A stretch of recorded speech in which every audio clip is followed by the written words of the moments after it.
Bismillah ar-Rahman ar-Rahim. Alhamdulillah, salatu wassalam wa sallam. Inshallah, we'll continue now here page 74. Conditions or sharait of the prayer. I mean, who has to be, you have to fulfill these criteria even before you think about praying. It is not valid to begin the prayer without having fulfilled its conditions, which are namely. So these are the conditions of 7 conditions of prayer. So there's a conditions of prayer or sharaat of prayer. Begin. So first of all, you have to be in a state of ritual purity. So you have to be in a state of ritual purity, but minor and major impurity. Be free from any physical filth. So be free from any physical filth on one's garment, one's body, and place of prayer, except for that which is excused. Okay, which we have talked about before. And covering one's aura. Okay, so you have to cover one's aura, which are for the man in the area right below the navel, until below the knees, and for the woman the entire body except for the face and the hands and the feet.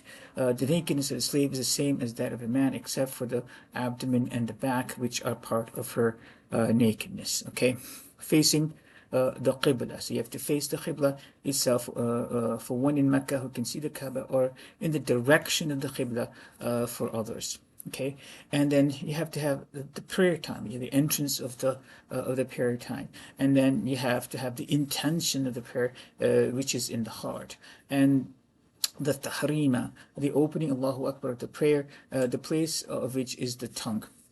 So you have to say the tahrim. Hence, it must be uttered such that one can hear oneself. Additionally, it must coincide with the intention in the heart. So this must coincide with the intention in the heart. Okay, without a separation like talking, eating, or action that contradicts the action of the prayer. Likewise, everything uttered in the prayer which excludes the intention takes the same ruling.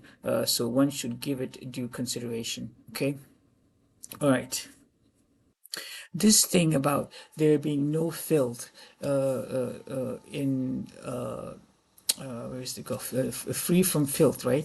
In the body, place, and prayer, meaning that on one's garments, body, and place of prayer, meaning that where you put your feet. Where you place your feet and the knees and both hands and the forehead, that area that touches the ground, that must all be clean. However, if one's garment falls into the filth elsewhere during the prayer and there's no transfer, the prayer is still valid. So the 45 degrees toward the Qibla in each direction. Okay, so this first concept of the conditions of prayer. Before even a prayer is valid, these are the conditions. And then, of course, there are the integral of prayer. So, okay, so here's a quick mnemonic to remember these 7 things. Okay, so there's the conditions of prayer. So there's the conditions of prayer. First is purity. Okay, so you must have purity. That is, that's this symbol over here. You must have wudu, or you must have taken a shower. Okay, so being in a state of purity, either for minor or major impurity. Okay, so you have to be in a state of purity. So you have to be in a state of purity in major and major impurity, and you have to be free from filth. So you have to be free from filth. And then you have to be covered. You have to cover your aura. Number 4, you have to face the Qibla. That's the Qibla direction over here. Okay, so you have to face the Qibla. And then number 5, you have to, the entrance of the time of Salah. So you can't pray the Salah unless its time has arrived. And number 6 and 7, you have to have the intention, which is this symbol over here. That's the intention symbol, and then takbir tahrima, Allahu Akbar, with coinciding with the intention. So these are conditions of salah. Conditions of salah. Okay, purity. You have to be in a state of purity. You have to you have to be free from both minor and major impurity. You have to be free from filth. You have to have covered your aura. You have to face the Qibla. You have the entrance of the time of prayer and intention and takbir tahrima. So these are the 7 conditions of sharait of salah. 2. And then this label 3, this is 4, this is 5, and 6 and 7 over here. Okay, so hopefully this mnemonic will help us. Okay, sometimes the above conditions are excused if there is if there's a valid excuse, okay? Sometimes these conditions are excused. For example, you don't have water to remove excess filth, okay? A lack of a garment to cover oneself, fear of the enemy preventing one from facing the Qibla. So, fear of the enemy preventing one from facing the Qibla, in which case prayer is valid in whichever direction one feels secure. Or the general inability to face the Qibla due to sickness or the like, in which case the one prays in whichever direction. So, if one does not know the direction of the Qibla, he should make a reasonable educated guess. That's called tahari, and pray in that direction. So make the reasonable educated guess. This is called tahari, and pray in that direction. If one has many containers of water with more than half of them containing purifying water and has doubt as to which one of them contains purifying water, he should also make a best educated guess about the purity of container used. Okay, if one has multiple garments, at least one of them is pure, he should make an educated guess and pray in that garment. Okay. All right. Now we shall talk about Salah itself, the integrals of Salah, the arkan of Salah. Okay, so we have a mnemonic for this somewhere. So these are the arkans, okay? And they're like 6 arkans of Salah. It means you have to do this. If you miss an arkan, the Salat is invalid. If you miss an arkan, these are integrals of Salah, the Salat is invalid. If any of the arkans are omitted, the Salat is invalid and must be repeated. The difference between Shara'it and arkan is that the Shara'it, if you miss the Shara'it, also the Salat is invalid. If you miss an arkan, Salat is also invalid. But Shara'it are those conditions that occur before the salat starts, and integrals arkan occurs those during the salat. So any condition that's invalidates salat before the salat is called a sharait. Any condition that invalidates salat is absent is called an arkan. So hopefully that's clear. So there are 6 of these integrals of the prayer. First is takbir tahrima. According to Imam Muhammad, a student Imam Abu Hanifa, while according to other 2 Imam, it is a condition shart. So either way, whether tahrima is considered part of the salat or not, according to Imam Muhammad, it is part of the integral takbir tahrima. Okay, the reason for that is because shart, plapul, sharait, conditions or prerequisites to action. These are conditions that must be fulfilled before the action can be performed. Otherwise, the action is invalid. Mashrut is action which has had the condition. If a shart is absent or not fulfilled, the action is invalid. A rukun, or which the plural is arkan, is integral, a pillar of action. If a rukun is omitted during the action is invalid. The tahrima is a rukun according to Imam Muhammad and is a shart according to the 2 Imams. The 2 Imams in the sentence refers to Imam Yusuf and Imam Abu Hanifa. According to them, takbir tahrima is a shart that cannot be compromised. There is also alternative or grace for it, as some of the other sharts mentioned is just a prior to discussion. The reason is because they look at different dalils. Imam Muhammad uses a Surah Mudassir where it says fakabbir, fa kabir, wa rabbaka fakabbir, refers to salat, and therefore according to takbir tahrim as part of it. Fakabbir refers to salat, so therefore he considered takbir tahrim to be a part of the salat. Where Imam Yusuf and Abu Bakr use Surah Ala, ayat number 15, which says وَذَكَرَ اسْمَ رَبِّكَ فَصَلَى, mention the name of Allah and then pray. So mentioning the name of takbir tahrim, they say, is a shart and not part of the salat. Either way, that's their discussion. For us, it's listed as a takbir tahrima is, according to Imam Muhammad, an integral. Okay, so that is that. Okay, because وَرَبَّكَ فَكَبِّرْ وَذَكَرَ اسْمَ رَبِّكَ فَصَلَّى, those 2 ahead. Okay. The recitation of Imam is sufficient. All right, now the second arkan is qiyam, standing. If one is physically able, except for voluntary prayers, so standing for the salat is mandatory. If the salat is done while sitting, is not accepted. Standing is to find a position in which if one were to extend his arms towards the knees, they would not reach them. According to the majority, one's feet should ideally be spaced with a four outspread finger. This is considered an emphasized sunnah according to that. Incidentally, the narration of foot to foot describing the congregation prayer is an expression meaning that they should stand side by side. It's not meant to be literal. Okay, anyway, so that's that. So standing qiyam is a arkan. Recitation of the Quran, qira'ah, even if it only one verse, in any two rakats of the obligatory prayer, and in all rakats of the witr and voluntary prayer, unless one is a follower in a congregation, since there is no recitation of Quran for him.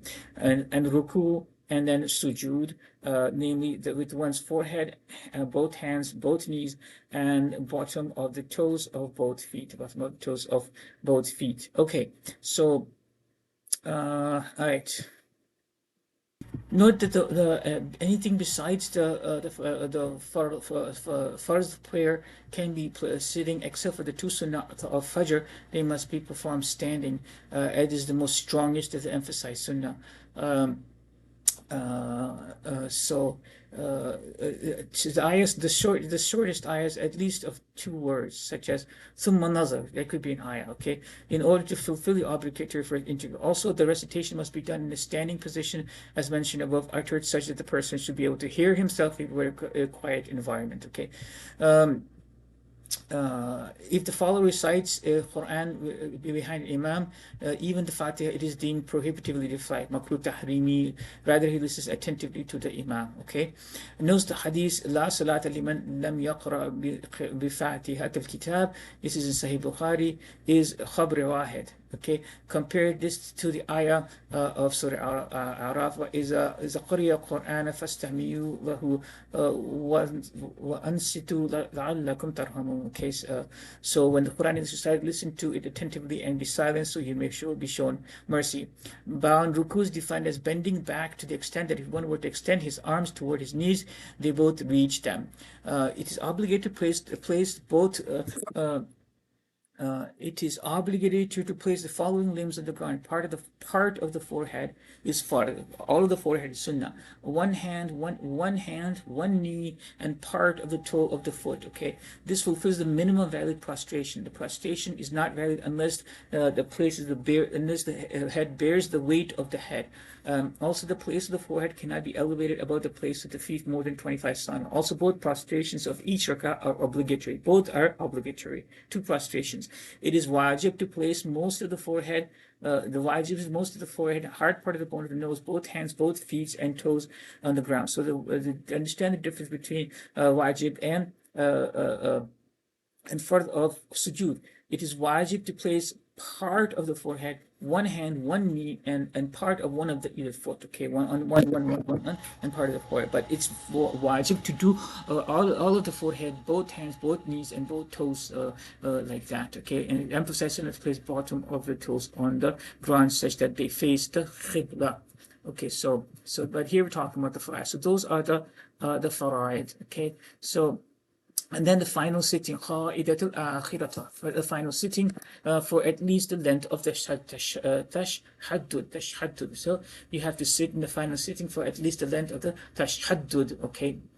Even if you don't recite the tashhaddud, that is the shortest time it takes to recite the tashhaddud completely, as fast as possible, yet with proper articulation of his words. Also, the final sitting must be performed after all the integrals for the prayer to be valid.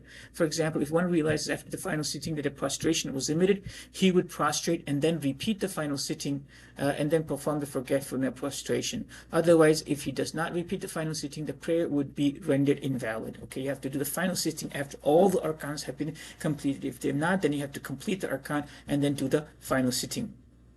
Note, if one gets up after the fourth rakah without tashhaddud and does the fifth rakah, if he completes at least one sujood, which completes the rakah, then he must complete the sixth rakah, because you cannot end an odd number of rakats and say salam and redo the salat.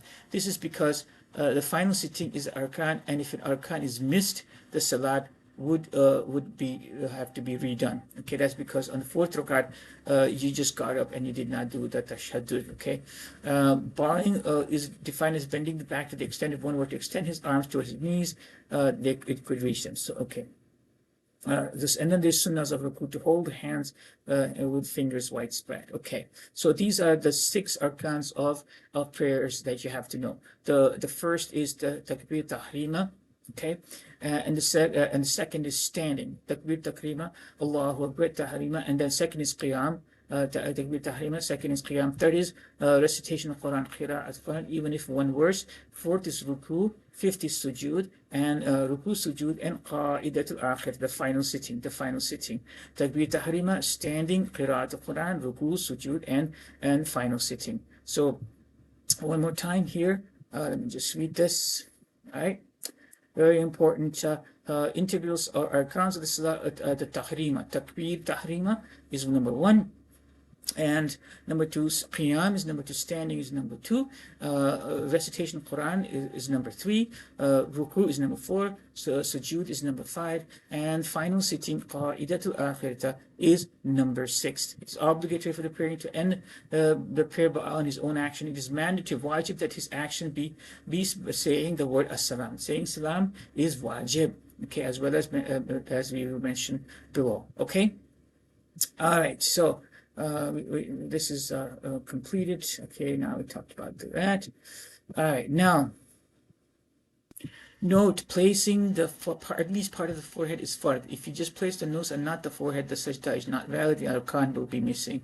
The salat will not be valid. Okay, so placing the forehead. Also, the sajda thumb should be at the level of the eyes. Okay, so should be facing the qibla. The hand should be facing. Anything that is against fard is haram.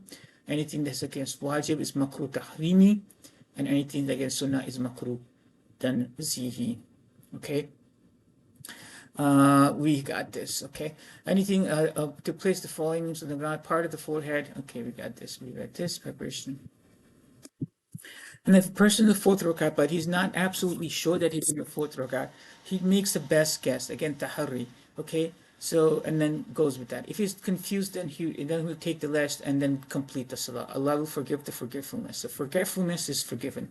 A person is doing fifth rakah, thinking that it's the fourth rakah, but remember that it's the fifth rakah before the sajda of the fifth rakah. Okay, as the sajda completes rakah, and remember, he will sit down immediately, and that will be the final sitting, and do the sajda sahwi. Okay, so if after fourth rakah you get up for the fifth rakah and then you realize it's the fifth rakah, then you sit down before you do the sajda for that fifth, because the sajda completes the rakat. So if you're before the sajda of the fifth rakah, you sit down and complete the salah and do sajda sahwi. Scenario: if in the fourth rakah one remembers they did not do a ruku, they get up and do the ruku, then sit down and do sajda sahwi, then complete the salah. Okay. All right, so that's that. It is obligatory for one praying to end the prayer with his own volition. Okay, we got this. Note, the fara'id of the salat are complete after tashahhud.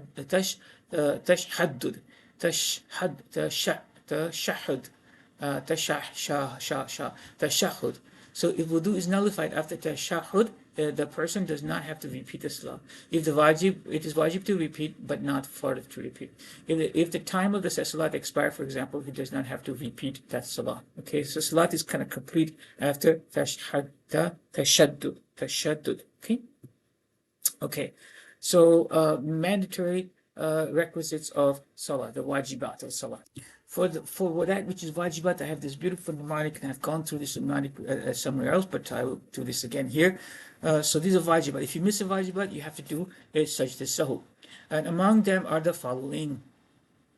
Note, a sajda sahu is indicated for missing a wajib, okay, sajda sahu, or delaying a wajib during the prayer too. So if you did tashahhud and then you started doing durood, and you're in the second rakat or 4 rakats, then because you thought you're done, and then you get up, you finish the durood and get up, you delayed the arkan of getting up and completing salah, so you have to do sajda sahu. Okay.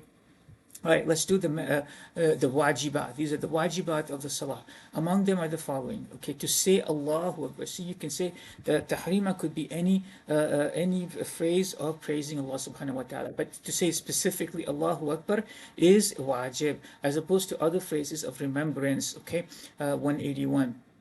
Okay, so there are other phrases that can also be equivalent. For example, Allahu Kabir, Allahu Akbar, Allahu Akbar, things like that. But to say Allahu Akbar specifically is wajib. Okay, to say Allahu Akbar. To recite Fatiha as well as Surah, or as well as a Surah, or at least 3 verses after it in any 2 rakats of the obligatory prayer and in all rakats of the voluntary prayers. To recite Fatiha and Surah, or at least 3 verses after it in any 2 rakats. And to do the above recitation in the first 2 rakats is in the obligatory prayer, in the first prayer, is also wajib. Okay, to perform the prostration with most of the head and the hard part of the nose. Okay, to perform the second prostration consecutively before moving to other parts. To be still for at least a moment in every integral. To be still for in every moment, every integral. The final sitting. Okay, the final sitting.